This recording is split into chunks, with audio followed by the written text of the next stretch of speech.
A primeira convocação depois da Copa de 2022 foi feita e hoje a gente vai resenhar um pouco sobre isso.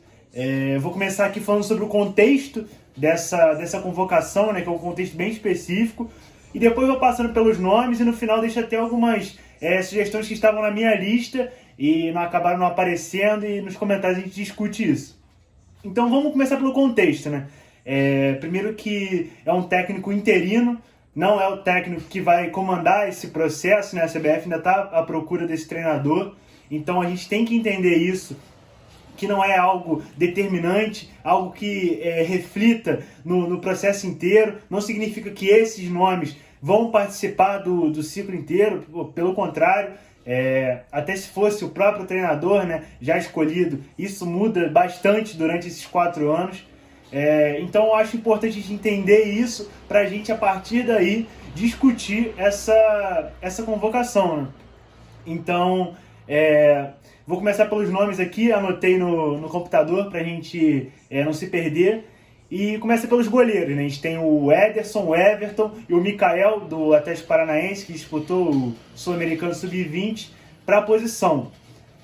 Primeira coisa, a gente vê o Alisson fora da lista. Para mim, o Alisson ainda é o goleiro titular da seleção. E se tudo correr bem, ele ainda é o meu goleiro para a Copa de 2026, um dos melhores goleiros do mundo. E apesar de ter vivido sua melhor fase agora nessa última temporada, mas na que o Liverpool foi até para a final da Champions, fez uma ótima temporada, mas ele ainda é sim o meu goleiro titular. Acho tudo isso que eles fazem com o Alisson na seleção, acho injusto demais.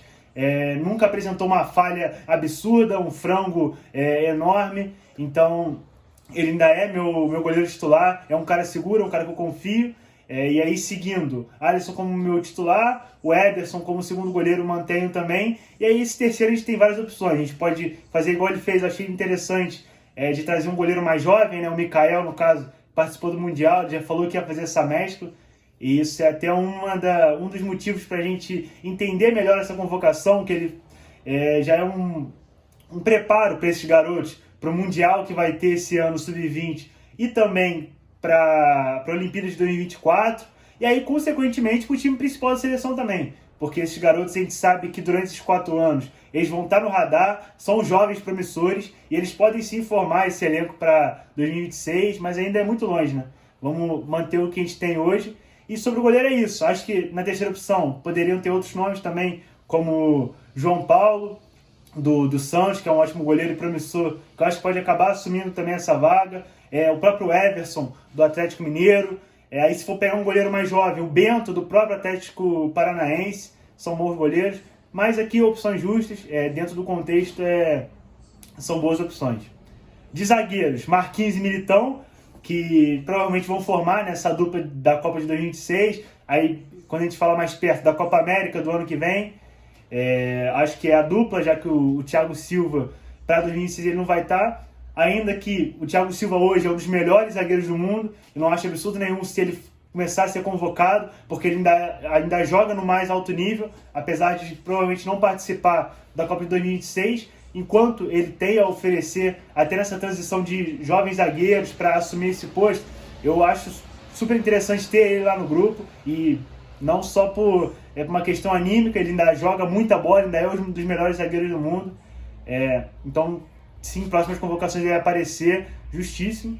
E os outros, Robert Renan, que é do Sub-20 também, um zagueiraço, é a minha aposta para ser o terceiro ou quarto zagueiro da Copa de 2026, um zagueiro muito habilidoso, muito técnico, então muito maneiro ele estar nessa convocação. E o Ibanez, né? O Ibanez voltando à seleção, ele foi convocado para aquele amistoso antes da Copa, ele e Bremer. É um bom zagueiro também, um zagueiro que constrói bem, um jovem, que pode aparecer muito durante esse ciclo. Gostaria de ter visto o Bremer de novo também, acho um zagueiro que hoje está mais preparado assim, e até em termos de característica ele oferece algumas coisas diferentes dos outros dois que a gente tem titular. Então eu gostaria até de ver ele sendo mais testado, mas a gente foi de Ibanez, dessa vez está bom também. Nas laterais, né, que é o assunto sempre mais discutido, trouxe o Royal e Telles e Lodge como já experientes, né, que já participaram, e o Arthur da Sub-20, esse é um garoto para a gente observar também, é um garoto promissor, é um bom lateral direito, costuma até dar uns elásticos aí, um lateral habilidoso. E dos nomes que já tem, o Royal tá indo muito bem no Tottenham, pela escassez da posição, ele deve aparecer muito também. Eu ainda acho que o titular da posição lateral direito do Brasil é o Danilo, um jogador inteligentíssimo, para ler espaço, pode jogar até de zagueiro, enfim, é o meu lateral titular ainda. E aí o Telles é o meu também, eu começaria esse novo processo com ele, com o Alex Telles, é um outro lateral também mais construtor, mas consegue chegar ao fundo também, um lateral inteligente.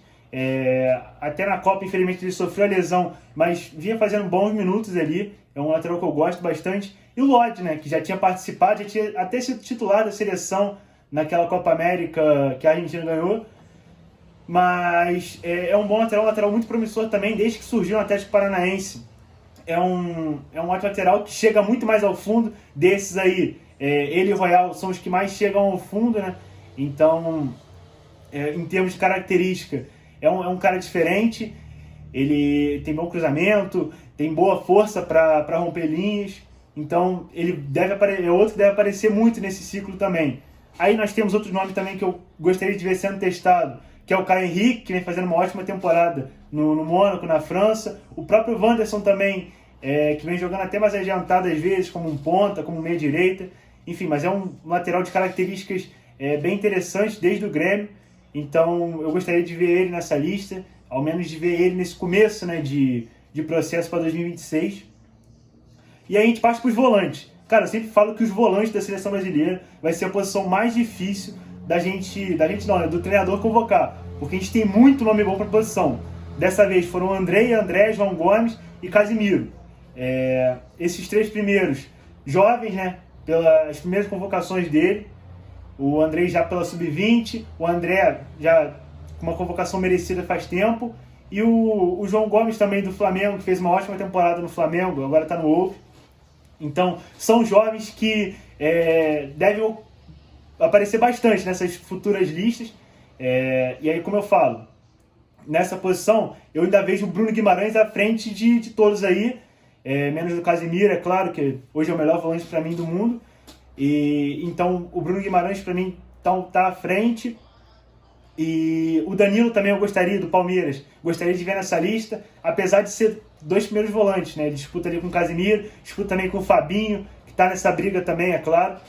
Mas bons nomes, né, cara? Aí, igual eu falei, é muito nome para uma posição só, e é difícil errar porque são ótimos jogadores, ali três muito promissores e um cara que é inquestionável, que é o Casimiro. Mas gostei, quero ver o André com a camisa do Brasil. Acho que ele tem um futuro aí para ser até... Pode jogar como primeiro, pode jogar como segundo homem. Então gostei da convocação dele. O Andrei também é um cara de teto altíssimo.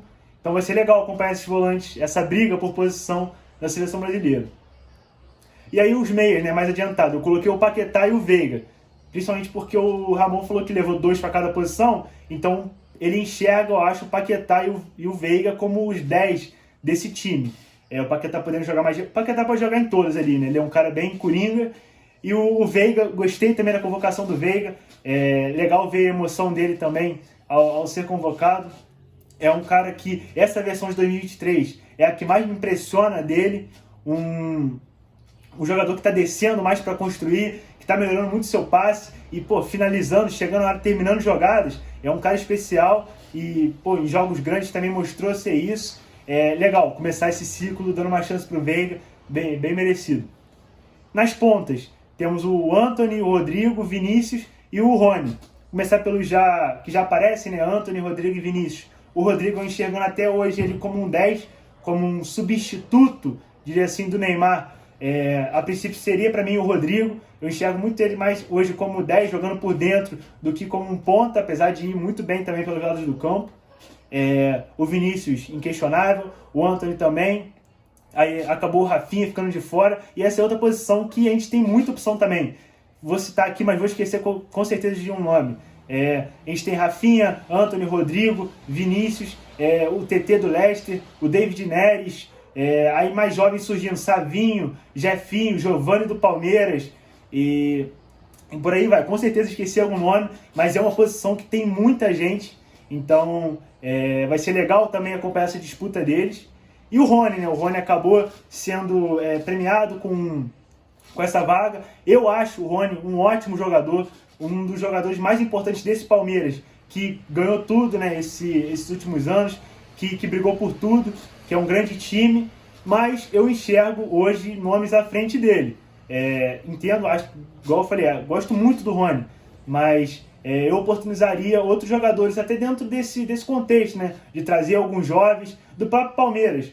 Hoje eu vou até falar aqui, na próxima categoria, sobre o Endrick, porque o Roque foi convocado, né, um ótimo atacante também, que eu acho que vai participar muito desse ciclo, mas esse seria também um Mundial do Endrick, né? Então eu não acharia nenhum absurdo se o Endrick aparecesse nessa lista, por causa do contexto específico do Ramon trazer esses jovens da Sub-20. E aí, nos atacantes, Roque e Richarlison. O Richarlison também com a camisa da seleção brasileira desanda a fazer gol, então acho justo ele estar ali. E a gente, para a posição, também tem outros nomes. Tem o próprio Jesus que está machucado. Aí tem novos nomes surgindo, como o Marcos Leonardo, do Santos. Tem até o Caio Jorge que está no Juventus. Não está aparecendo muito, mas é um atacante promissor. E por aí vai. Uma posição que, ainda bem que está surgindo os novos nomes e que podem servir muito bem à seleção. E aí eu encaixaria o Endrick aí nessa posição. E claro, aqui no Brasil, Gabigol, Pedro, o próprio Hulk também. A gente tem muitas opções para essa posição. E aí eu já falei um pouco, né, durante o vídeo, de nomes que eu gostaria de ter, que estavam na minha lista, mas que acabaram não aparecendo, que é normal, né? Recomendo a todos também a fazer uma lista antes e comparar depois com a do treinador, para a gente ter o que debater também, não só apontar dedos, né? Mas sim entender a linha de pensamento de quem convocou e a partir daí criar uma discussão saudável, né? E aí eu coloquei aqui na lista nomes que eu já falei: o Caio Henrique, o Wanderson, o Bento, o João Paulo, o Everson, TT, Bremer, Endrick, Gabigol, Pedro e o Martinelli, né? O Martinelli eu até achei que seria figurinha carimbada nessa lista, acabou que ele não foi convocado, mas é um nome que também tenho quase certeza que vai ser, que vai preencher essa vaga como ou titular ou banco ali, vai disputar a posição com outros jogadores. Mas é isso que eu falei, cara. Eu não vejo motivo para lá de desespero. Literalmente o começo desse ciclo, com um treinador que provavelmente que não vai ser, né, o treinador oficial da seleção para esses 4 anos. A CBF ainda está à procura de um treinador. Então, para um amistoso só contra o Marrocos. Então, eu acho legal a gente entender isso. Claro, eu tenho minhas discordâncias também, acredito que todo mundo tenha, mas dentro de campo só que fique isso. E é isso, cara. Vamos, Brasil, parabéns a todos os convocados, sorte a todos e que a gente consiga trazer essa primeira vitória desse ciclo, né? E rumo ao Hexa de novo pro Brasil. Valeu, rapaziada. Deu pra ler o jogo? Tamo junto.